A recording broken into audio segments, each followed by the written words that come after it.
Merhaba arkadaşlar, Usta Mutfak'ta hoş geldiniz. Bugün şöyle dolaptaki sebzelerimizden, patlıcan, kabak, patates ve biberlerimizden güzel bir sebzeli tempura yapacağız. Güzel tempura hamurumuzu yapacağız, sosumuzu. İnce ince sebzelerimizi keseceğiz, sosumuza batıracağız, kızgın yağ atacağız. İncecik cips gibi güzel sebzelerimiz olacak. Yanında küçük böyle mayonezli ketçaplı bir sos yapacağız. Ona batırıp afiyetle yiyeceğiz. Haydi başlayalım. Önceki şöyle kıl biberlerin ucunu şöyle keselim. Ucundaki fazlalıkları kesiyorum. Bu şekilde kızartacağım. Şöyle patlıcanı da şöyle uç kısmını çıkartıyorum. Şöyle dörde bölüyorum. Şöyle ince doğrayacağım bakın. Şöyle. Olabildiğince ince. Şöyle. Yapabildiğiniz kadar inceltin. Cips kıvamında düşünün. Cips gibi yapacağız. Evet, sıra geldi kabağa. Kabağı da aynı şekilde ince doğrayacağız. Şöyle ikiye bölelim. Evet, şöyle ikiye de bunu da ikiye bölelim. İnce şunları alıyoruz. Doğruyoruz. Bakın şu şekilde yeterli olacaktır. Bakın incecik. Çıtır yapacağız. Aslında güzel bir soyacağınız varsa onunla daha güzel olacaktır. Bununla yine kalın kaçabilir. Evet, sebzemin tümünü bu şekilde doğradım. İncecik patatesim, biberimi, patlıcan ve kabağımı doğradım. Şimdi sosuma geçiyorum. Tempura sosum için yarım bardak nişastam var. İçine şöyle yarım bardak da normal undan ekliyorum. Tuzumu ekliyorum. Şöyle şuradan içerisine tuzumu ekliyorum.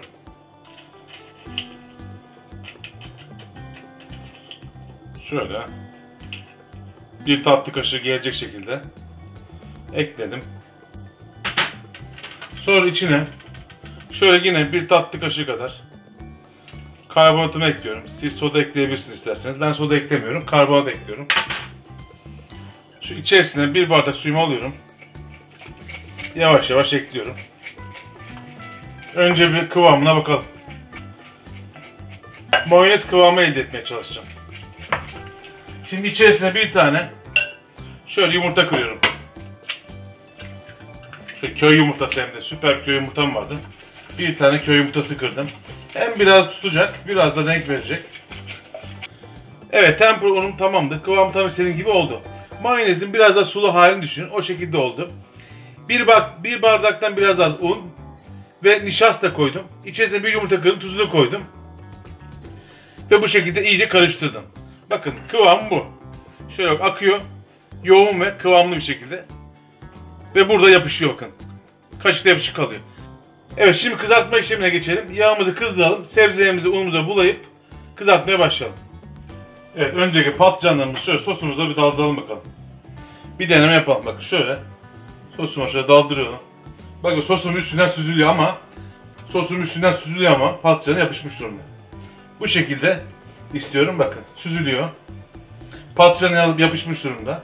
Bakın içerisine bu şekilde bırakıyorum. Süzülüyor. Ve içine bırakıyorum. Bu kadar. Sebze tempura işte bu. Tadı efsane olacak ama. Gördüğünüz gibi incecik oldu ve güzelce kızarıyor. Şu 3-4 dakika sürüyor, yeterli oluyor zaten. Hemen alacağım ve diğerlerini koymaya devam edeceğim. Şimdi şöyle peşte koyduğum tabağıma şöyle alıyorum. Biraz fazla yağ çeksinler. Çıtır oldular bakın. Gördüğün gibi sosum sebzelerim yapıştı. Güzel de kızardı. Çıtır oldular. Bu şekilde devam edeceğiz. Hepsini böyle bu şekilde pişireceğiz. Evet, yine kabaklarımızdan devam ediyoruz. Patlıcanlarımızı pişirdik. Şimdi kabaklarımızı şöyle güzel bulayalım. Şu kabaklarımızdan devam edelim.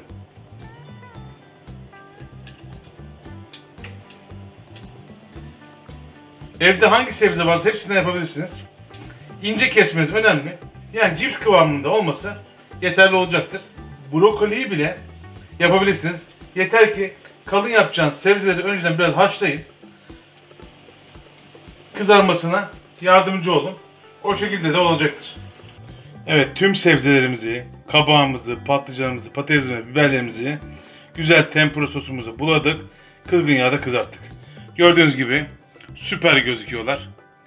Vallahi çıtır çıtır, hepsi çıtır çıtır. Şimdi güzel bir sos yapalım. Batırarak afiyetle yiyelim. Sos için şöyle 3 kaşık yoğurdum var. Şöyle 1 yemek kaşığı kadar içerisine mayonez ekliyorum. İçerisine şöyle bir barbekü sos ekliyorum. Yine 1 yemek kaşığı kadar. Süper olacak yalnız bu arada. Şöyle çok az karabiber. Ama çok az. Çok az toz biber ekliyorum. Biraz da kırmızı pul biberimden, şöyle taneli olandan şöyle ekliyorum. Şöyle bunu güzelce karıştırıyorum. Evet, içerisine ben şöyle 1 tatlı kaşığı kadar da hardal ekliyorum. Ve hardalla beraber güzelce karıştırıyorum. Hardal tabi renk de veriyor. Bakın şu şekilde. Gerçekten güzel, kıvamlı bir sos elde ettik. Gerçekten tadını zaten biliyorsunuz. Süper bir tadı var. Şimdi sosu kabıma alıyorum. Güzelce servisimi yapıyorum. Gördüğünüz gibi kabak çıtır çıtır olmuş. Şöyle sosuma batırıyorum. Sosum zaten şahane. Tadına bakıyorum. Bakın.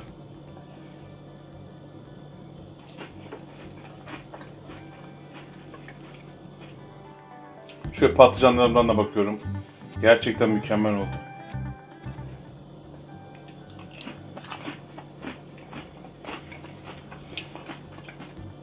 Biberi ilk defa yaptım.